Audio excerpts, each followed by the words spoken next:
Welcome back to TFC. We got some box office stuff to talk about. We do. You know, get to relax after that last segment. Vote of never talking about Twilight ever again on the show. Agreed. All right, done. Agreed. Okay. Unanimous vote. Never talking about it again. All right. Let's get into this breakdown. Yeah, let's do this. Skyfall opened up this weekend with an astonishing $88.4 million, which broke the Bond series' previous opening record of $67.5 million. That belonged to Quantum of Solace. Skyfall also received an A cinema score by viewers, promising long-term success. Second belongs to former frontrunner Wreck-It Ralph, which took in a steady $33 million, giving it a 10-day total of $93.6 million. Now, Flight stands in third place with $14.8 million in the second weekend, making its total $47.5 million.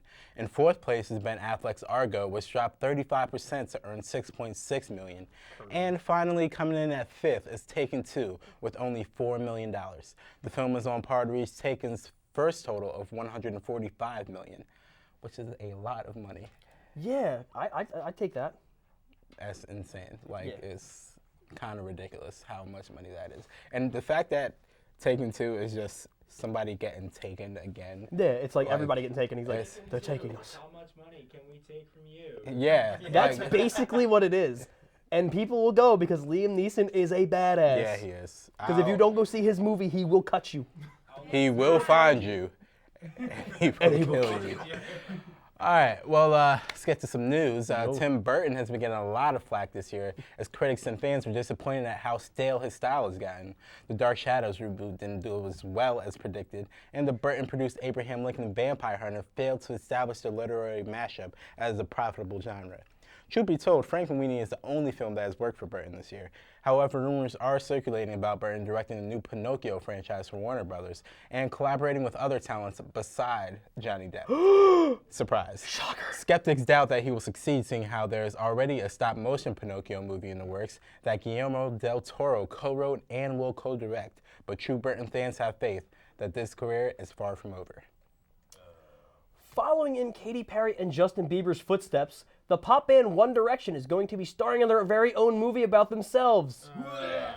Unsurprisingly, the film will be released in 3D and in IMAX theaters. There's one surprising variable, however, and that is that Morgan Spurlock, maker of documentaries such as Super Size Me and The Greatest Movie Ever Sold, is going to be directing the film. He better be getting paid huge for that.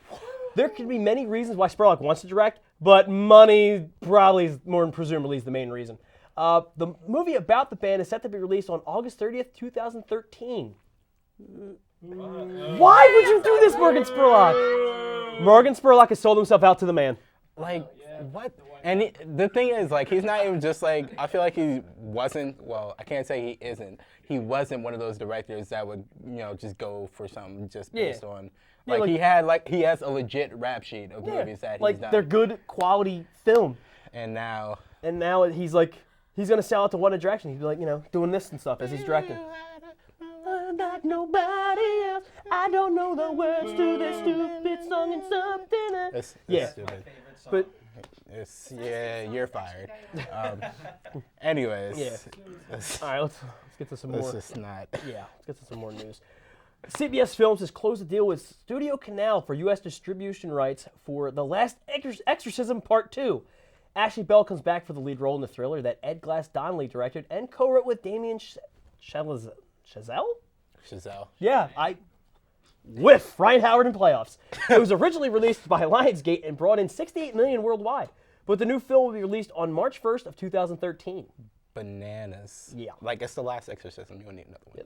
Paramount Pictures has announced that the first 9 minutes of Star Trek Into the Darkness will be previewed in 3D IMAX at approximately 500 IMAX screens. The prologue will be shown in front of The Hobbit, An Unexpected Journey. This has been done before, most notably with The Dark Knight and The Dark Knight Rises. However, this is the first time that a preview will be shown in both 3D and IMAX. Catch the preview on December 14th along with the Hobbit debut.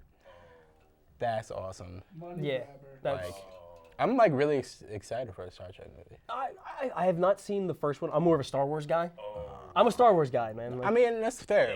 It was a really... Yeah, from what I understand, like J.J. Abrams was like he balled out. Like he went nuts on that first one. I want to see it. I mean, there were flares everywhere. Don't get me wrong. Yeah. I mean, but it looked good. Yeah, that's what I'm saying. I would check out. I gotta catch up. I gotta Netflix it up. Yeah. I mean, I have the Blu-ray. You can borrow it if you want. Nice. Yeah. Very nice. So I mean, it's a pretty quality film. I'm excited for the new one, and they're showing it like before a whole bunch of other movies that I want to see. So Yeah.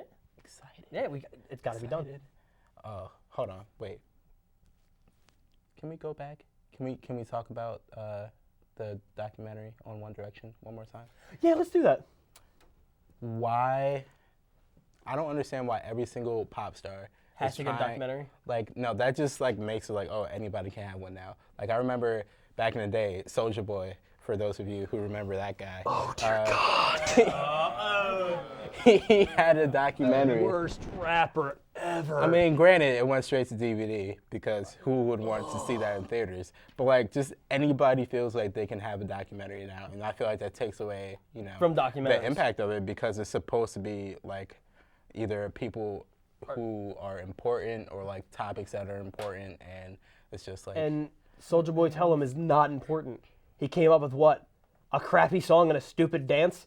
Woo, he's super important! The Superman, I don't even know what the words were. He didn't know the words. He was like, oh, Superman and like, oh my God. Playing Traffic. That was just awful. I'm serious. I'm sorry. That's just blunt honest.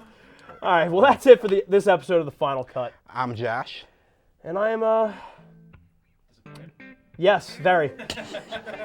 Extremely disappointed. Oh, I'm gonna my go cry goodness. now. Good night, everybody. I love you, Cleveland!